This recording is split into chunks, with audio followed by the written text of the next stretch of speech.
Kasus keracunan makanan bergizi gratis MBG belakangan ini ramai jadi sorotan.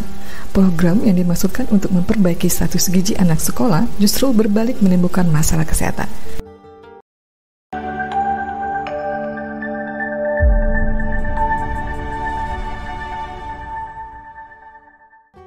Data terbaru dari Jaringan Pemantau Pendidikan Indonesia (JPPI) menunjukkan hanya dalam 2 pekan terakhir sebanyak 3.289 anak mengalami keracunan makanan. Sejak program MBG berjalan sampai saat ini, sudah 8.649 anak yang dilaporkan mengalami keracunan makanan. Fenomena ini jadi pengingat penting bahwa makanan bergizi tidak cukup hanya kaya nutrisi. Jika tidak higienis dan aman dari bakteri, ia bisa berubah menjadi sumber penyakit. Selain Salmonella dan Bacillus, ada beberapa bakteri yang paling sering jadi biang kerok keracunan makanan. Escherichia coli. Tidak semua E. coli berbahaya, tapi ada strain ganas seperti Shiga toxin producing E. coli, STEC. Strain ini dapat merusak lapisan usus dan menimbulkan komplikasi serius. Data dari WHO menemukan bahwa gejala khasnya adalah diare berdarah, kram perut hebat, muntah, dan demam ringan. Masa inkubasi lebih lama dibanding bakteri lain, yakni 2 hingga 5 hari setelah makan makanan terkontaminasi. Pada kasus berat, terutama anak-anak, infeksi dapat berujung pada sindrom gagal ginjal atau hemolytic uremic syndrome. Daging sapi giling setengah matang, susu mentah, sayuran segar yang tercemar kotoran hewan, hingga air minum yang tidak layak sering jadi media penularannya. Clostridium perfringens. Pernah dengar istilah food service germ? Julukan ini melekat pada C. perfringens karena sering muncul di makanan yang disajikan massal. Bakteri ini mudah berkembang biak pada daging, ayam, atau saus yang dimasak banyak lalu dibiarkan di suhu ruang terlalu lama. Spora C. perfringens tahan panas, jadi tidak mati saat dimasak. Begitu kondisi memungkinkan, spora kembali aktif dan melepaskan racun di usus. Akibatnya, diare dan kram perut muncul 6 hingga 24 jam setelah makan. Walau biasanya sembuh dalam 1 hingga 2 hari, pada orang dengan daya tahan tubuh lemah, gejalanya bisa lebih parah. Listeria monocytogenes. Listeria banyak ditemukan pada produk susu mentah, keju lunak yang terbuat dari susu tidak dipasteurisasi, serta sayuran mentah seperti jamur enoki. Selain itu, daging olahan yang tidak dipanaskan dengan benar, es krim dan daging mentah yang disimpan di lemari es juga beresiko terkontaminasi dengan bakteri ini. Gejala infeksi listeria termasuk demam, kelelahan, dan nyeri otot pada orang yang sehat. Namun infeksi ini jauh berbahaya bagi lansia dan orang dengan sistem kekebalan tubuh yang lemah, serta ibu hamil yang dapat menyebabkan keguguran atau kelahiran prematur.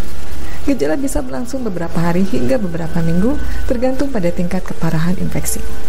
Beberapa cara pencegahan listeria meliputi menghindari konsumsi produk susu mentah, keju lunak, dan sayuran mentah, serta memastikan makanan olahan dipanaskan hingga suhu internal 74 derajat Celcius. Untuk kelompok beresiko tinggi, disarankan untuk menghindari makanan seperti keju lunak dan makanan olahan yang tidak dipanaskan dengan baik. Staphylococcus aureus.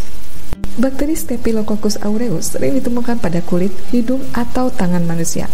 Bakteri ini dapat mengkontaminasi makanan jika penanganan makanannya tidak higienis, seperti tidak mencuci tangan dengan baik atau tidak menggunakan sarung tangan steril. Makanan yang tidak dimasak lagi setelah penanganan seperti dessert dan sandwich berisiko besar terkontaminasi oleh S. aureus. Gejalanya meliputi mual, muntah, kram perut, dan diare yang muncul secara tiba-tiba. Meskipun infeksi ini umumnya tidak serius, gejala bisa sangat mengganggu dan berlangsung hanya sekitar 1 hari. Untuk mencegah infeksi ini, penting untuk mencuci tangan dengan sabun sebelum, selama, dan setelah menyiapkan makanan. Menggunakan termometer untuk memastikan makanan dimasak pada suhu yang aman dan menjaga kebersihan alat masak juga sangat dianjurkan. Menghindari keracunan makanan memerlukan perhatian terhadap berbagai faktor, mulai dari kebersihan hingga cara penyimpanan yang tepat. Berikut ini ada beberapa langkah penting yang dapat diterapkan untuk mencegah keracunan makanan.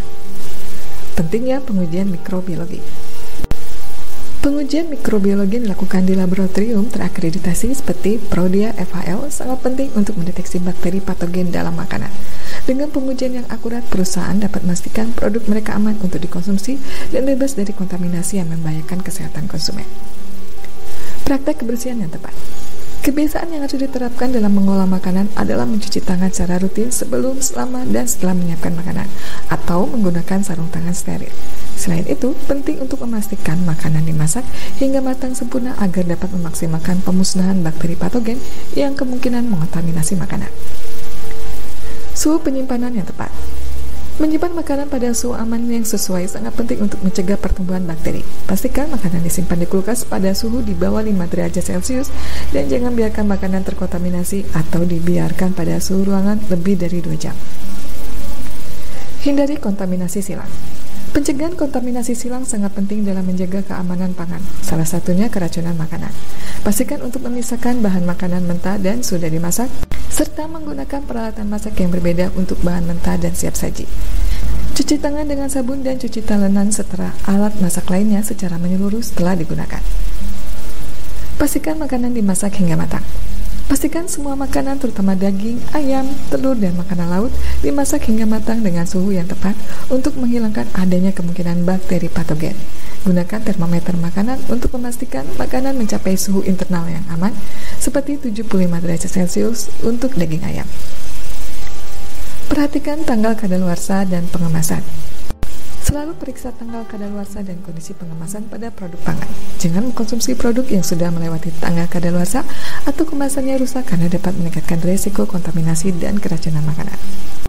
Program makan bergizi gratis memang bermanfaat, tapi tanpa pengawasan yang baik, ia justru bisa berbalik menjadi ancaman kesehatan bagi anak sekolah.